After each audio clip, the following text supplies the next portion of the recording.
பாஸ்பயிறு எடுத்து வச்சுருக்கேன். இன்றைக்கி நம்ம சிட்டு உருண்டை செஞ்சுக்கலாம். நான் Sivakami. Welcome to Siva's kitchen. இங்கே 1 கப் பாஸ்பயிறு நான் எடுத்து வச்சுருக்கேன். மெஷரிங் கப்பில் 1 கப் எடுத்து வச்சுருக்கேன்.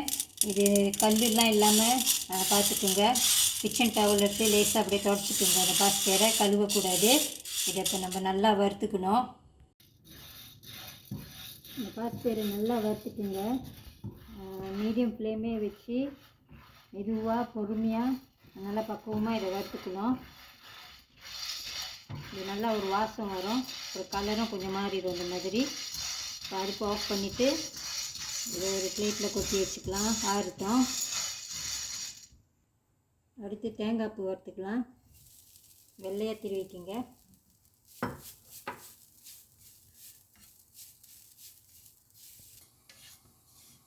இதை நல்லா வறுத்துக்குங்க, தண்ணி இல்லாமல் ட்ரையாக வறுத்துக்குங்க. இதையும் ஒரு பவுலில் எடுத்து வச்சுக்கலாம். அடுத்து கொஞ்சமாக எள்ளு, இதையும் வறுத்துக்குங்க.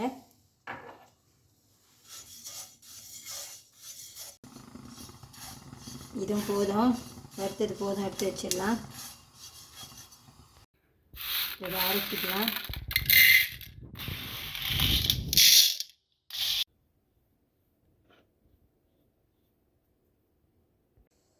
கொஞ்சம் சுக்கு, ஏலக்காய் அதையும் பிளெண்ட் பண்ணிவிட்டு இந்த மாதிரி எடுத்து வச்சுருக்கேன். சுக்கு ஏலக்காய் பவுடர் இது 1 டீஸ்பூன். கொஞ்சோண்டு உப்பும் எடுத்துருக்கேன்.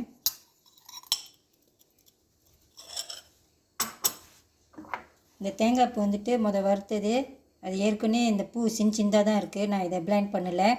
அந்த தேங்காய் பூ ரொம்ப பெருசாக இருந்துச்சுன்னா இதை ஒரு 2 பல்ஸ் பண்ணிக்கோங்க பிளெண்டரில்.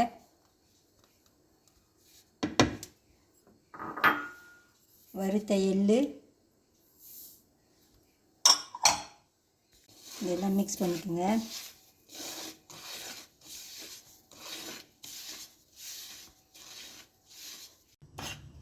மாவு ரெடியாக இருக்குது. இப்போ சீனி பாகு செஞ்சுக்கலாம். 1.5 கப் சீனி எடுத்திருக்கேன். கொஞ்சம் கூட தான் இருக்கும், மிச்சம் இருந்தால் வச்சுக்கலாம். தண்ணி அளவு பாருங்கள், இது 1/2 கப், கொஞ்சம் குறைவாக இருக்குது.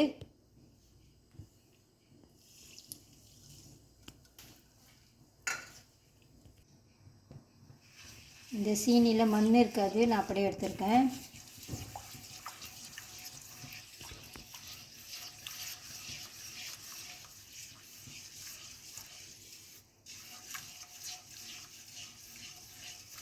இந்த மீடியம் ஃப்ளேம்லேயே வச்சு, ஒரே மாதிரியான ஃப்ளேம்லேயே வச்சு இதை பொறுமையாக செஞ்சுக்கணும். கிண்டிக்கிட்டே இருங்க.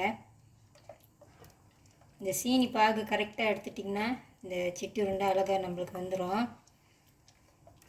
இதில் தான் நிறைய பேர்த்துக்கு இங்கே தான் மிஸ்டேக் வரும்.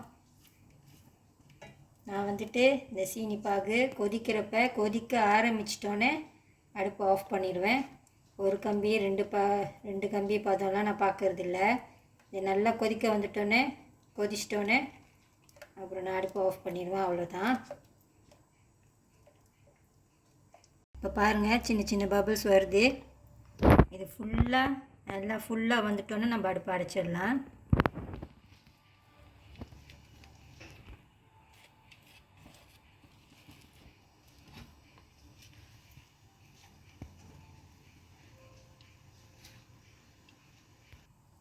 இப்போ பாருங்கள், அந்த பபிள்ஸ் எல்லா இடத்துலையும் வந்துருச்சு. எல்லா இடத்துலையும் நிறைய பபிள்ஸ் வந்துருச்சு. இந்த ஸ்டேஜில் நம்ம அடுப்பு அடைச்சிடலாம். சரியாக இருக்கும்.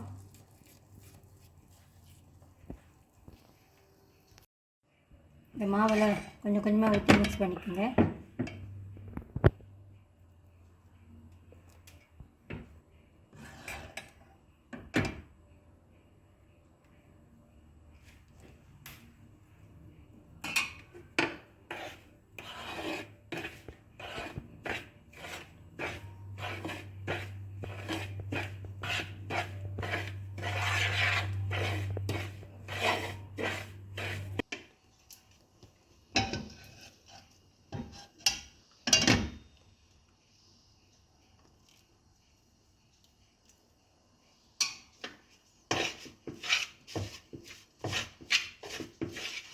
எல்லா மாவுலையும் சீனி படுற மாதிரி மிக்ஸ் பண்ணிக்கணும்.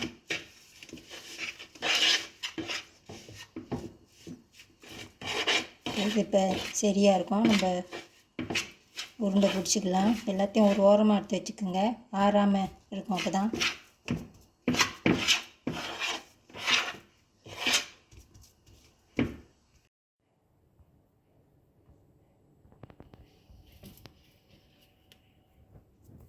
சிட்டு உருண்டையை நல்லா சின்ன சின்னதாக விட்டுனா தான் நல்லாயிருக்கும்.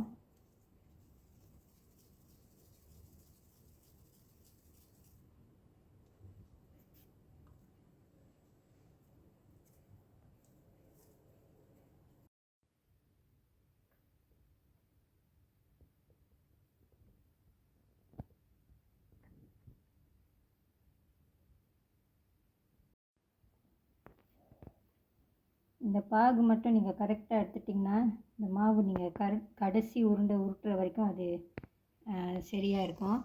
அப்படி இல்லைன்னா அது கொஞ்சம் ட்ரை ஆயிரும். உருண்டை பொரிக்கிறதுக்கு மாவு இப்போ தயார் பண்ணிக்கலாம். 1/2 கப் அரிசி மாவு, ஒரு 2 டேபிள் ஸ்பூன் மாதிரி கோதுமை மாவு, ஆல் பர்பஸ் ஃப்ளார், கொஞ்சோண்டு மஞ்சத்தூள், உப்பு கொஞ்சம், எல்லாத்தையும் முதல்ல மிக்ஸ் பண்ணிடுங்க. தண்ணி ஊற்றி திக்காக இதை கரைச்சிக்கணும்.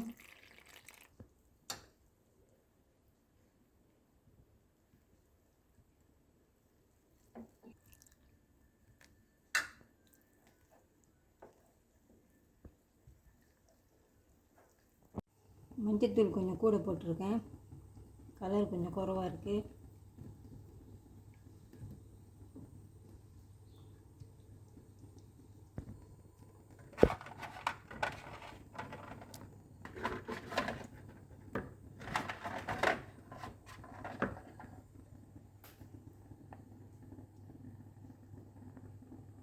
இந்த 3 3 பொரிச்சிக்கிட்டிங்கன்னா அழகாக இருக்கும் பார்க்க.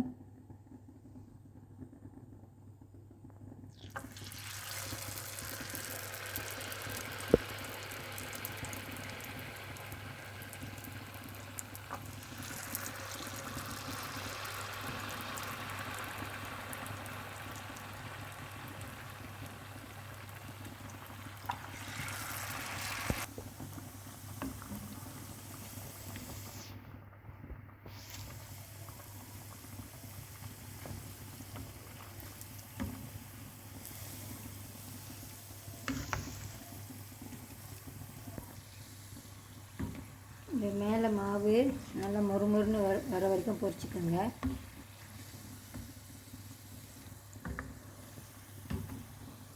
இதை எடுத்துடலாம்.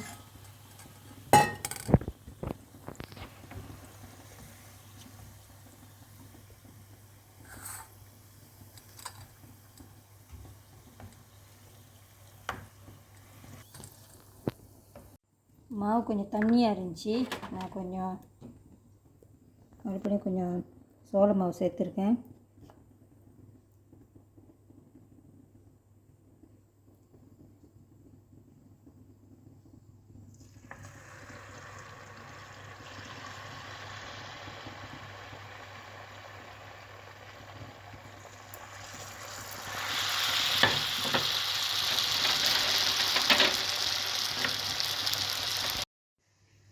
உருண்டெல்லாம் பொரிச்சாச்சு. 1 கப் பாசிப்பயிருக்கு இந்த அளவில் நீங்கள் சின்ன சின்னதாக உருண்டை பிடிச்சிங்கன்னா ஒரு 63 உருண்டை கிடச்சிருக்கு எனக்கு.